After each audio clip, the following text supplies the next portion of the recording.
Captain Lee Dong-soo stood on the bridge of the UES Resilience, watching the stars slowly move past the view screen. His ship was 3 days out from Earth, heading toward the Kepler 442 system to check on the mining station there. It was supposed to be a routine patrol mission, nothing more than showing the flag and making sure everything was working properly. "Captain, we're picking up some strange readings," said Lieutenant Kim Han-sol from his position at the tactical station. The young officer had been with the ship for 2 years now, and Lee trusted his instincts. "Looks like 6 large ships moving toward us from the other side of the system." Dr. Park Mi-young looked up from her science station, her eyes wide with excitement. "Sir, those energy signatures don't match any human technology I've ever seen. The power output is massive, and the design patterns are completely alien." Lee felt his heart rate increase slightly. First contact with alien life had always been a possibility, but the reality of it happening on his watch was both thrilling and terrifying. "Put us on yellow alert. Reduce speed to half impulse and open all communication channels. Let's see. If they want to talk." Engineer Nam Bo-ra's voice came over the intercom from the engine room. "Captain, I'm reading some kind of scanning beam hitting our hull. It's not harmful, but they're definitely taking a very close look at us." The alien ships came into visual range 15 minutes later, and they were unlike anything in human design, philosophy. Each one was easily 5 times the size of the Resilience, with smooth, crystalline surfaces that seemed to bend light around them. They moved in perfect formation, like a school of fish swimming through space. "Incoming transmission," Kim reported. "They're using a translation matrix that seems to be working with our computers." "Put it on screen," Lee ordered. The view screen flickered, and suddenly they were looking at something that barely seemed real. The alien was tall and thin, with skin that looked like living crystal. Its eyes were large and dark, set in a face that seemed almost too delicate to be real. When it spoke, its voice was musical but cold. "Greetings, primitive beings. I am Ambassador Velthar of the Crystalline Hegemony, speaking for the Galactic Council. We have been watching your species for some time now, and we find you quite amusing." Lee stepped forward, keeping his voice calm and professional. "This is Captain Lee Dong-soo of the United Earthship Resilience. We come in peace and hope to establish friendly relations with your people." Velthar made a sound that might have been laughter. How delightfully innocent. "You see, little ones, the galaxy is a dangerous place for species like yours. Prey animals that somehow develop technology are rare and usually don't survive very long without proper protection." Park leaned over to Lee and whispered. "Did he just call us prey animals?" The ambassador continued talking, apparently not noticing their confusion. "The Galactic Council has decided that your species shows promise, despite your obvious limitations. We are prepared to offer you protection under our guidance. You will surrender your weapons and military vessels to us, and we will relocate your people to worlds where you can live safely under our supervision." Lee felt something cold settle in his stomach. "I'm afraid I don't understand, Ambassador. We haven't asked for protection, and we're not interested in giving up our independence." "Independence?" Velthar's crystalline face showed what looked like genuine surprise. "Oh, you poor, confused creatures, look at yourselves. You're small, weak, and clearly built for running away from danger rather than fighting it. Your eyes face forward like hunters, which is amusing, but your body structure screams prey species. The Council has studied your biology extensively." Kim's hands moved to his weapons console, but Lee held up a hand to stop him. This situation was getting worse by the minute, but starting a fight with 6 ships that outgunned them was not the answer. "We appreciate your concern," Lee said carefully, "but humanity has managed quite well on its own so far. We're not interested in your protection." The alien's expression changed, becoming less amused and more annoyed. "You don't seem to understand.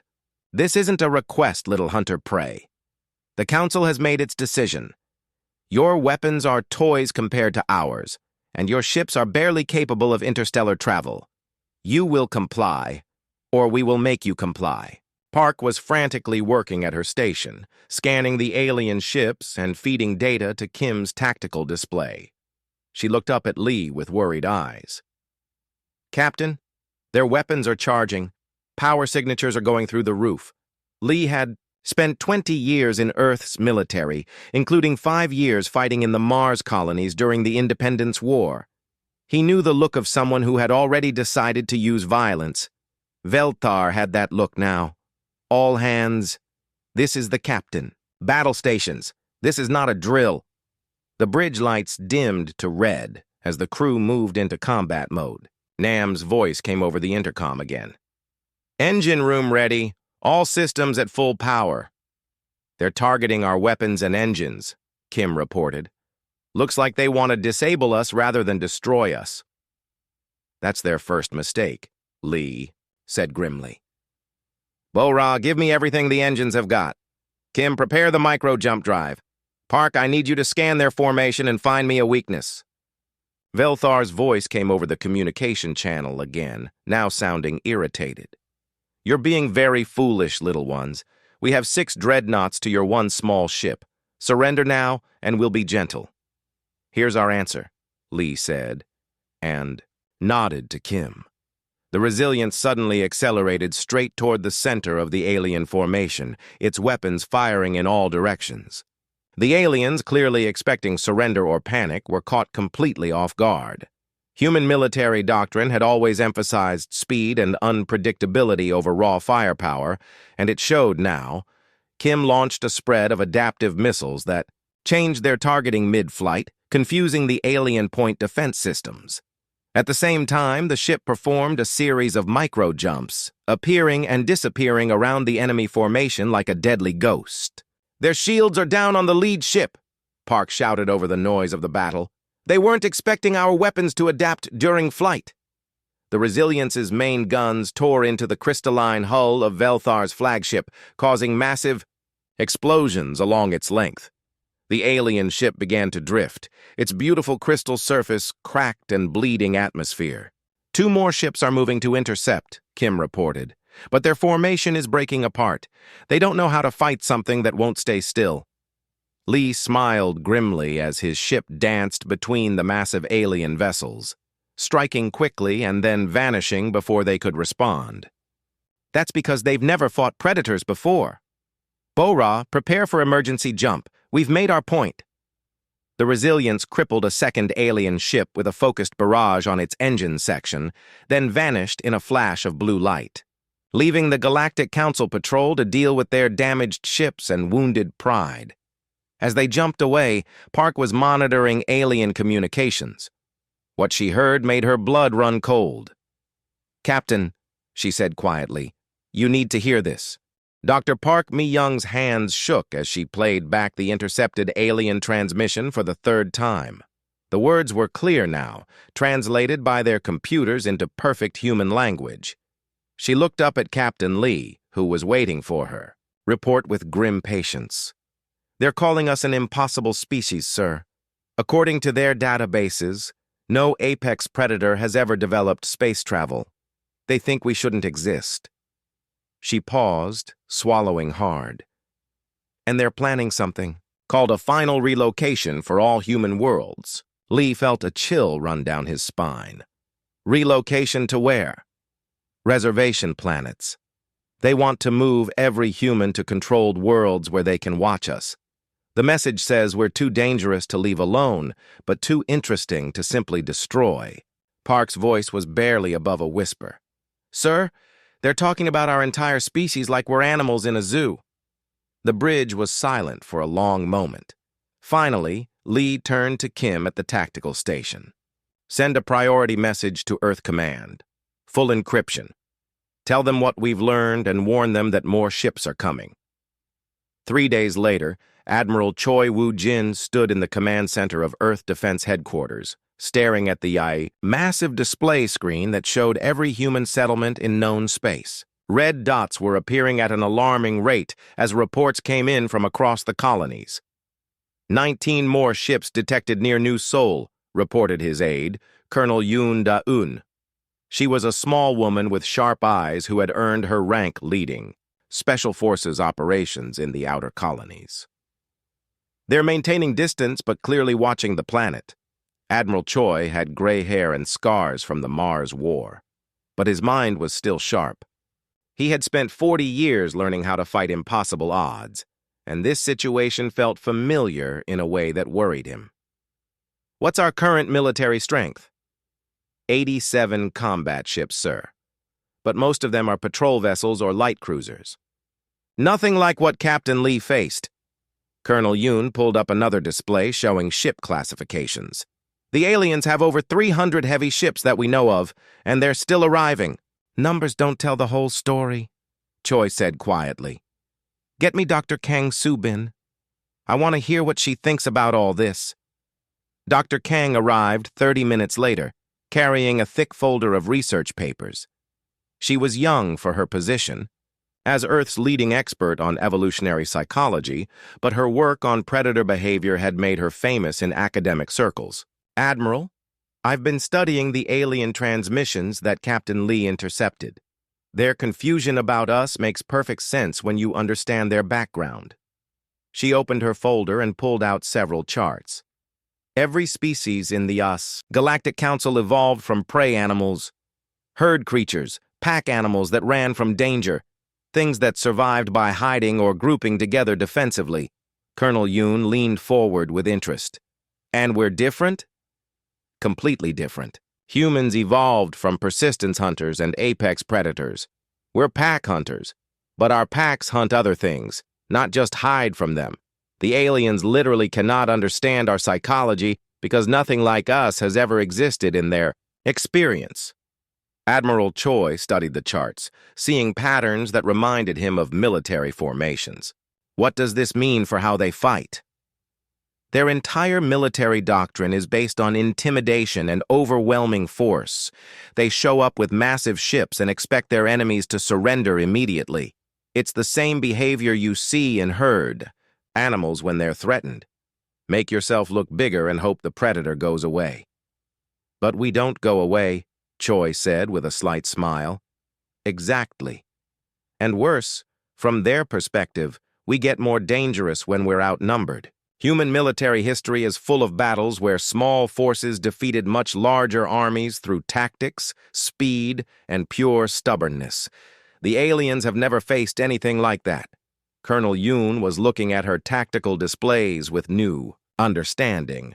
So when they see our small fleet, they assume we'll run or surrender. They don't realize we're already planning how to hurt them. Dr. Kang nodded enthusiastically. And there's something else. Human beings have a pack-bonding instinct that goes far beyond normal social behavior. When one human is threatened, other humans feel personally attacked. The aliens just made themselves the enemy of every human in the galaxy.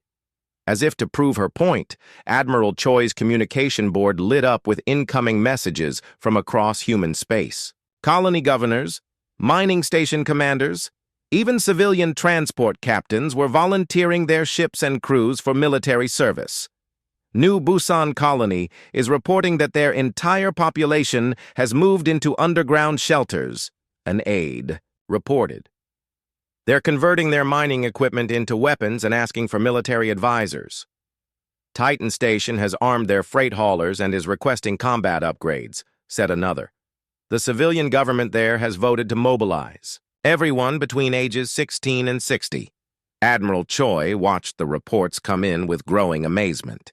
In less than a week, humanity had transformed from a peaceful trading civilization into a species-wide military organization. Every human settlement was becoming a fortress. Every civilian ship was becoming a potential warship. This is what the aliens don't understand, Dr. Kang said softly. They see individual humans and individual ships. But we're not individuals when we're threatened. We're a pack, and the pack has just been attacked. Colonel Yoon was coordinating with special forces units across the colonies. Her Ghost Battalion had been conducting reconnaissance missions near alien positions, and the reports were encouraging. Their security is terrible, she reported to Admiral Choi. They post guards, but the guards are clearly expecting direct attacks, not infiltration. My people have been walking through their perimeters like they don't exist. What about their ship? Formations? They fly in perfect lines like they're in a parade. No covering positions, no scouts, no backup plans. It's like they've never fought anyone who might actually fight back. Admiral Choi felt a familiar feeling settling over him, the calm focus that came before a major battle. Doctor, in your professional opinion, how do you think they'll react when we start hitting them in ways they don't expect? Dr. Kang was quiet for a moment, thinking through the implications. Based on their prey animal psychology, they'll panic. Prey species have two responses to unexpected predator behavior: freeze up completely or run away as fast as possible. Either response works in our favor. The Admiral's strategic mind was already working out the possibilities. Humanity might be outnumbered, but they had advantages that the aliens couldn't even understand. Speed, adaptability, and most importantly, the willingness to fight when fighting seemed impossible. Send a message to all human forces, he ordered. Tell them to prepare for Operation Pack Hunt. It's time to show these aliens what happens when you threaten a species that evolved to be the most dangerous thing in the room. Colonel Yoon smiled grimly as she began sending out the orders. The Galactic Council was about to learn that picking a fight with humanity had been their biggest mistake. Major CO Young Min crouched behind a pile of mining equipment, watching 30 alien soldiers march down the main street of New Busan Colony. The Council forces looked impressive in their shining armor, carrying weapons that hummed with energy. They moved in perfect formation, just like their ships in space. "They're walking right into the trap," whispered Corporal John Kyung-ho, a local farmer who had volunteered to help defend his home. "Just like you said they would." CO had been sent to New Busan 2 weeks ago to help prepare the colony's defenses. What he found was a community of 3,000 people who had already turned their entire world into a weapon. The miners had dug tunnels under every building. The farmers had planted explosive devices in their fields. Even the children knew which buildings to run to when the shooting started. The alien patrol reached the center of town, where a few human civilians were pretending to go about their daily business. The Council soldiers raised their weapons and began shouting orders in their translated language. "Attention, primitive beings! You will surrender immediately and prepare for relocation. Resistance is useless." The lead alien, taller than the others with more decorations on his armor, stepped forward. "We are here to protect you from your own violent nature. The Galactic Council has decided that your species is too dangerous to remain free." One of the human civilians, an old woman named Mrs. Park, shuffled forward with her hands raised. "Please, we don't want any trouble. We're just simple farmers and miners." The alien commander relaxed slightly. This was the response his training had prepared him for: immediate surrender from frightened prey animals. "That is wise. You will gather all your people in the central square for processing." Mrs. Park nodded and turned to call to the other humans. As she did, she made a simple hand gesture that looked like she was waving. It was actually the signal that Major CO had been waiting for. The ground beneath the alien patrol exploded. The colonists had spent 2 weeks turning their mining charges into carefully placed bombs. The aliens, walking in their perfect formation, were caught completely by surprise. Half of them disappeared in a cloud of dirt and debris. Before the survivors could react, human fighters emerged from every building, every tunnel, every hiding place imaginable. They didn't fight like soldiers. They fought like hunters who had cornered dangerous prey. "Remember," CO shouted into his radio, "they can't see you if you don't move like they expect. Stay low, stay fast, and keep moving." The alien survivors tried to form a defensive circle, but the humans were attacking from directions that didn't make sense. Some came from underground, others dropped from rooftops. A few seemed to appear out of solid walls. Corporal John, who had never been in combat, before this week found himself face-to-face with an alien soldier twice his size. The creature raised its energy weapon, but Jian was already moving, rolling under the shot and coming up with a mining pick that he drove into the alien's leg joint. The alien screamed and fell, and Jian realized something important. These creatures were afraid. The council soldiers were trained to fight other armies, not humans who attacked like wild animals and then vanished into tunnels. Above the planet, Captain Oh Seung-hwan watched the battle through his ship's sensors while his small fleet prepared for the next phase of the attack.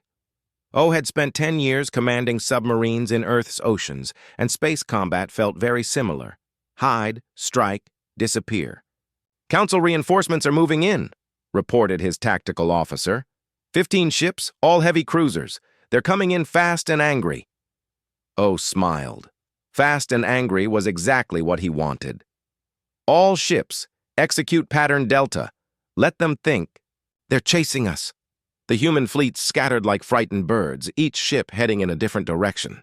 The council ships, seeing what looked like a panicked retreat, broke formation to chase them down individually. It was exactly what O had hoped for. Council military doctrine was based on group intimidation, but once their formation broke apart, each ship was fighting alone against humans who had been coordinating their attacks since before they could walk. "Now," O said quietly. The scattered human ships suddenly turned and converged on the closest council vessel from 6 different angles. The alien ship found itself surrounded by enemies that were smaller and faster than anything it had been designed. "To fight! They're trying to ram us!" The council ship's captain screamed over the radio. "Why are they trying to ram us? That's suicide!" But the human ships weren't trying to ram anything. They were using their speed and maneuverability to stay in the alien ship's blind spots, hitting it with targeted strikes on engines and weapon systems. Within minutes, the massive council cruiser was drifting helplessly. "Target the next one," O ordered. "Stay together, stay coordinated, and remember, they're not used to fighting things that hunt in packs." Dr. Lim Jae-hee sat in her communication center on Earth, listening to intercepted council transmissions with growing excitement. The aliens were talking to each other in panic, and their conversations revealed everything humanity needed to know about their psychology. "They keep using words that translate to impossible and unnatural," she reported to Admiral Choi. "The ground forces are calling human fighters ghosts and demons. They literally cannot understand how we fight." What about their fleet? Commanders? Even worse. They're arguing with each other about whether to retreat or call for more ships. Some of them are saying that humans must be using forbidden technologies because we're fighting in ways that evolution shouldn't allow. Admiral Choi leaned back in his chair, feeling something he hadn't experienced since the Mars War. The satisfaction of watching a plan come together perfectly. "They still don't understand what they're facing, do they?" "No, sir. They keep expecting us to fight like they do. Big formations, lots of threats, waiting for the other side to back down. They don't realize that human beings get more dangerous when they're cornered, not less dangerous." On New Busan, Major Seo and his defenders had cleared the colony of alien ground forces. The council soldiers who survived were hiding in the woods, outside town, calling frantically for pickup by their ships. But the human colonists were following them, hunting them through terrain they knew better than anyone. "Sir," Corporal Jian reported, "we found 3 more groups of aliens. They're not fighting anymore, just trying to get away from us." SEO nodded grimly. "Let them go. Make sure they get back to their ships alive." "Sir, why would we want them to escape?" "Because they're going to tell their commanders what happened here, and when they do, every council soldier in the galaxy is going to know that humans don't fight like prey animals." Seo looked out at the forest where frightened alien soldiers were stumbling through the darkness, probably having nightmares about farmers with mining equipment. "Fear spreads faster than ships, Corporal. By the time they get back to their fleet, every council soldier will be afraid of fighting humans, and afraid soldiers make mistakes." The Battle of New Busan was over, but its effects were spreading across the galaxy like ripples in a pond. For the first time in their history, the Galactic Council was facing an enemy that became more dangerous when outnumbered, more coordinated when scattered, and more determined when afraid. They were learning what it meant to pick a fight with apex predators. Fleet Admiral Kim Tae-hyun stood before the holographic display showing the entire galaxy, with red dots marking Council positions and blue dots showing human forces. To anyone else, it would look like humanity was hopelessly outnumbered. To Kim, it looked like a hunting ground. "Operation Pack Hunt is ready to begin," reported Captain An Hai-jin from her stealth ship Ghost Hunter. Her vessel was invisible to Council sensors, floating just outside their main supply depot in the Centauri system. "All teams are in position." Kim had spent his entire career studying military history, from ancient Earth battles to the recent Mars conflicts. One thing had always remained the same. When humans decided something needed to be destroyed, they found a way to destroy it, no matter how impossible it seemed. "Remember, we're not trying to win territory or capture prisoners," Kim said into his communicator, speaking to 30 different human commanders across 20 star systems. "We're hunting. Our target is their ability to fight, not their ships or their worlds." The first strike came at exactly 0800 hours, Galactic Standard Time. Captain An's Ghost Hunter slipped past Council sensor nets and launched a spread of adaptive missiles into their supply depot. The facility, which had been stockpiling weapons and fuel for 300 ships, vanished in a series of massive explosions. At the same moment, similar attacks happened across Council space. Human stealth ships, many of them converted civilian. Vessels struck at fuel stations, communication relays, and repair facilities. The Council had thousands of warships, but without supplies, they were just expensive pieces of metal floating in space. "First wave complete," An reported. "Council forces are responding exactly as predicted. They're sending ships to protect their remaining supply lines." "Perfect," Kim replied. "That's when we hit them." The Council's response was immediate and predictable. Admiral Zethkar, commanding their largest battle fleet, dispatched ships to guard every important facility in Council space. It was the natural response of a prey species: protect everything at once. But Admiral Kim had studied pack hunting behavior. Wolves didn't try to fight the entire herd. They separated one target from the group and focused all their attention on that single victim. "Ghost Hunter, this is Admiral Kim. Begin Phase 2. Captain An's ship appeared on the edge of the Vega system, where a Council patrol of 5 ships was guarding a communication station. She fired a few shots at the station, causing minor damage, then retreated when the Council ships moved to intercept. The Council commander, Captain Mordeth, took the bait perfectly. His 5 ships chased the small human vessel into the asteroid field beyond Vega's outer planet, expecting an easy kill. Instead, they found 20 human ships waiting in ambush. "All units, execute hunting pattern 7, Kim ordered from his flagship. The human ships moved like a pack of predators, each one playing a specific role. Some herded the Council vessels into position. Others cut off escape routes. The remainder struck at engines and weapons, crippling rather than destroying. Captain Mordeth watched his perfect formation fall apart as human ships attacked from angles that shouldn't exist. They used the asteroids for cover, appearing and disappearing like ghosts. When his ships tried to group together for mutual protection, the humans simply spread out and waited, like wolves circling wounded prey. "This is impossible," Mordeth screamed into his communicator. "They're everywhere at once. How can 20 small ships defeat 5 dreadnoughts?" The answer was simple, though Mordeth couldn't understand it. His ships were designed to fight in formation as part of a group. The human ships were designed to hunt as individuals while staying connected to the pack. Each human captain made independent decisions while working toward the same goal. Dr. Ryu Ji-ho listened to the intercepted transmissions from her station on Earth, analyzing every word for psychological insights. What she heard made her smile grimly. "Admiral, the Council forces are starting to break down mentally," she reported to Kim. "They're using words that translate to haunted and cursed when describing human tactics. Some ships are refusing orders to engage human forces." "What? About their command structure?" "Falling apart.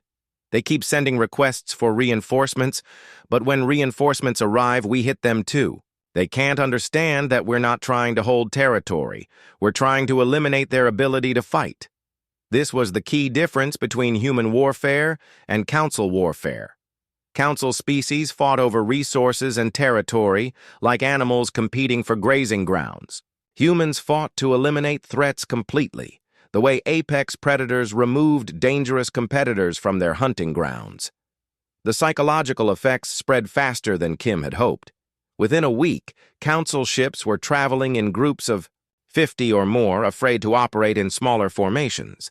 But this made them slow and predictable, perfect targets for human hit-and-run attacks. Captain An had perfected the art of psychological warfare. Her ghost hunter would appear near a Council fleet, fire a few shots, and vanish. The Council ships would scatter in panic, trying to find an enemy that was already gone. By the time they regrouped, 3 more human ships had attacked their supply, convoy on the other side of the system. "They're not sleeping," Dr. Ryu reported after analyzing more intercepted communications. "The Council crews are staying awake in shifts, watching for attacks that might come from any direction at any time. They're developing what we would call paranoia." Admiral Kim nodded with satisfaction. "Good. Tired, scared enemies make more mistakes." The breaking point came 2 weeks into Operation Pack Hunt. Ambassador Velthar, the same alien who had first threatened Captain Lee, found himself trapped in the Altair system with what remained of his diplomatic fleet. 3 human ships had been harassing his formation for 6 hours, never getting close enough for a decisive battle, but never going away either. Every time his ships moved, the humans were there, taking shots at his engines and communication arrays. "Why won't they fight us properly?" Velthar demanded of his tactical officer. "Why won't they form up and face us in honorable combat?" His officer, a young crystalline being named Kethmore, looked at the display with growing terror. "Sir, I don't think they want to fight us. I think they want to hunt us." The words hit Velthar like a physical blow. Hunt, not fight, not defeat. Not capture territory. Hunt, like predators hunting prey. "Contact all Council forces," Velthar ordered, his voice shaking. "Tell them to retreat to the core systems immediately.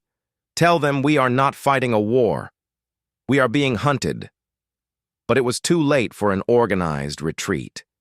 Human forces had spent 3 weeks systematically destroying the Council's ability to move, communicate, and supply their fleets. Council ships found themselves scattered across the galaxy, cut off from command and running out of fuel. Admiral Kim stood before his display, watching blue dots surround red dots in system after system. The hunt was nearly over. "All units, prepare. For the final phase," he ordered. "It's time to show them what happens when you threaten a pack." President Lee Sang-min stood in the observation deck of Earth's orbital station, looking out at the most powerful fleet humanity had ever assembled. 200 warships floated in perfect formation around Earth, but they weren't preparing for battle. They were waiting. Below them, surrounded by the human fleet, sat the Galactic Council's remaining forces. 50 massive ships, each one capable of destroying entire planets, now drifted helplessly without fuel or supplies. Their weapons were still functional, but their crews had lost the will to fight. "The Council delegation is ready to meet with you, Mr. President," said Councilor No Yunji, humanity's newly appointed representative for galactic affairs. She was a former diplomat who had spent the last month studying alien psychology and learning how to communicate with species that thought completely differently from humans. President Lee nodded and walked toward the meeting room. 3 weeks. Ago, the Galactic Council had been the most powerful force in the galaxy. Today, they were asking humanity for mercy. The meeting room was designed to accommodate different alien species, with various atmosphere controls and seating arrangements. Ambassador Velthar sat at the center of the council delegation, his crystalline skin now dull and cracked with stress. Around him sat representatives from a dozen different species, all of them showing signs of fear and exhaustion. President Lee, Velthar began, his musical voice now trembling slightly. We come to request terms for peace. The council recognizes that we may have misunderstood your species' nature. President Lee took his seat across from the alien delegation, flanked by Admiral Kim and Dr. Ryu. He had spent his career as a diplomat, but nothing had prepared him for negotiating with beings who thought humans were impossible. You attacked our ships and threatened to relocate our entire species, Lee said calmly. What exactly did you misunderstand? One of the other aliens, a tall creature with fur and large eyes, spoke up nervously. We believed you were prey animals that had developed technology. In our experience, predator species destroy themselves before achieving spaceflight. You are unprecedented. Dr. Ryu leaned forward with interest. And now that you know what we are? Velthar made a sound that might have been a sigh. Now, we understand why the ancient texts speak of impossible, hunters and pack killers from the void. We thought they were myths. We were wrong. Admiral Kim studied the alien delegation with the eye of a professional soldier. These beings were completely defeated, not just militarily but psychologically. They had encountered something their evolution hadn't prepared them for, apex predators that chose to be civilized. What exactly are you offering? President Lee asked. Complete withdrawal from human space, Velthar replied immediately. Recognition of humanity as a sovereign species with full territorial rights, and he paused, as if the next words were difficult to say. Acknowledgement that humans are the apex species in this galaxy. The room fell silent. President Lee had expected demands for tribute or territorial concessions, but this was something entirely different. The council wasn't just surrendering, they were recognizing humanity's dominance. Counselor No whispered quietly to the president, Sir, in their culture, acknowledging another species as apex is like wolves submitting to a stronger pack leader. They're offering to become our subordinates. President Lee thought carefully about his response. Humanity had fought this war to protect themselves, not to conquer the galaxy. But the aliens seemed to need some kind of hierarchy to function, and they had decided that humans belonged at the top. We don't want to rule over other species, Lee said finally. But we also won't tolerate any future threats to human worlds, or human lives.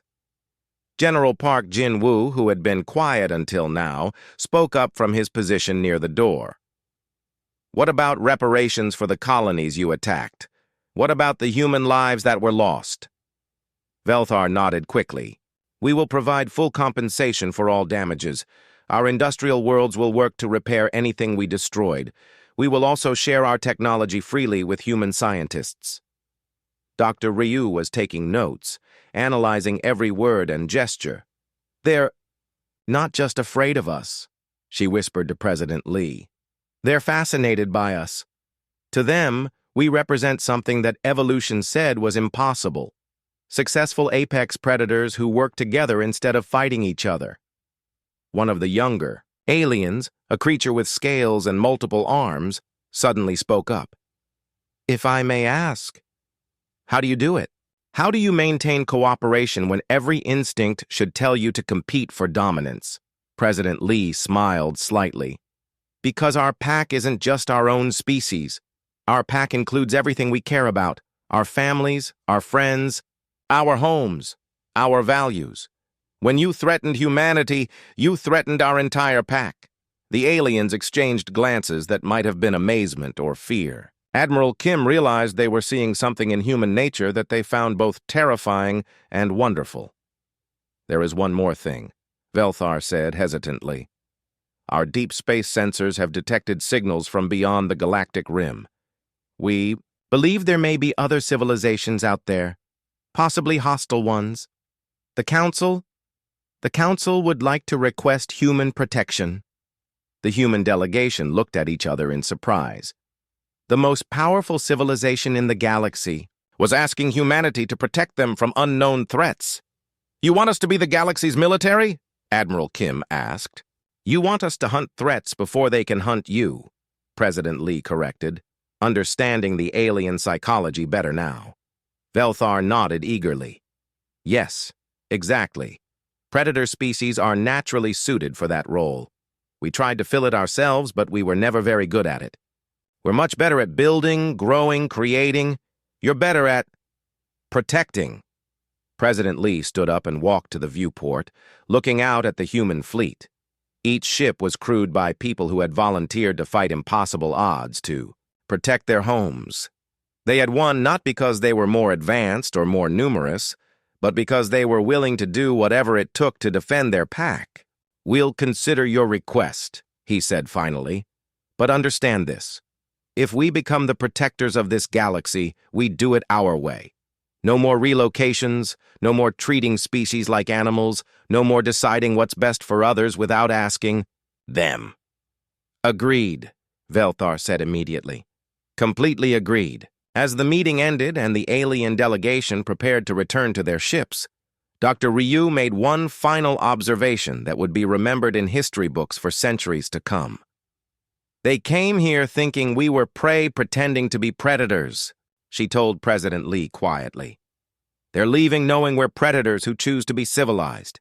That might be the most terrifying thing of all to them. 6 months later, Captain Lee Dong-soo stood on the bridge of his new flagship, the UES Guardian, as it patrolled the outer rim of the galaxy. His sensors had picked up strange signals from the void beyond known space, possibly indicating new civilizations making their way toward Council territory.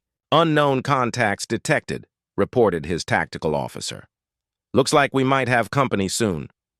Captain Lee smiled and settled into his command chair. The galaxy was a dangerous place, full of predators and prey, hunters and hunted. But now, it had something it had never had before. Apex predators who chose to protect rather than destroy. Set course for the contacts, he ordered. Let's go introduce ourselves. The hunt continued, but now humanity was hunting to protect rather than to survive, and that made all the difference.